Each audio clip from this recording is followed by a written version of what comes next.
It's time for a brief history of the United States of America. Hi, boys and girls, ready to get started? Once upon a time, there were these people in Europe called pilgrims, and they were afraid of being persecuted. So they all got in a boat and sailed to the New World where they wouldn't have to be scared ever again. Oh, I'm so relaxed. I feel so much safer. But as soon as they arrived, they were greeted by savages, and they got scared all over again. So they killed them all. Now, you'd think wiping out a race of people would calm them down, but no. Instead, they started getting frightened of each other. Witch! So they burned witches. In 1775, they started killing the British so they could be free. And it worked, but they still didn't feel safe. So they passed a Second Amendment which said every white man could keep his gun. I loves my gun. Loves my gun. Which brings us to the genius idea of slavery. You see, boys and girls, the white people back then were also afraid of doing any work. So they went to Africa, kidnapped thousands of black people, brought them back to America, and forced them to work very hard for no money. And I don't mean no money like I work at Walmart and make no money. I mean $0. Nothing. Not a zip. Doing it that way made the USA the richest country in the world.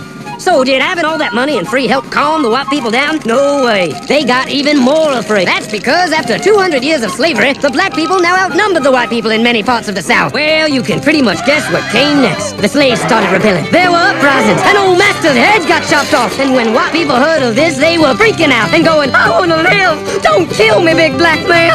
Well, just in the nick of time came Samuel Colt, who in 1836 invented the first weapon ever that could be fired over and over without having to reload. And all the Southern whites were like, yeehaw! But it was too late. The North soon won the Civil War and the slaves were freed. Yep, they were free now to go chop all the old masters' heads off. And everybody was like, oh no, we're gonna die. But the freed slaves took no revenge. They just wanted to live in peace.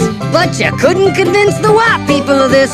So they formed the Ku Klux Klan. And in 1871, the same year the Klan became an illegal terrorist organization, another group was founded, the National Rifle Association. Soon politicians passed one of the first gun laws, making it illegal for any black person to own one. It was a great year for America, the KKK and the NRA. Of course, they had nothing to do with each other, and this was just a coincidence. One group legally promoted responsible gun ownership, and the other group shot and lynched black people. And that's the way it was all the way to 1955, when a black woman broke the law by refusing to move to the back of the bus. White people just couldn't believe it. Huh? Well, I won't say move. What's going on? Man, all hell broke loose. Black people everywhere started demanding their rights, and white people had a major freaky fear meltdown, and they were all like, run away! Run away! And they did. They all ran fleeing to the suburbs where it was all white and safe and clean. And they went out and bought 250 million guns and put locks on the doors, alarms in the houses, and gates around the neighborhoods. And finally, they were all safe and secure and snug as a bug.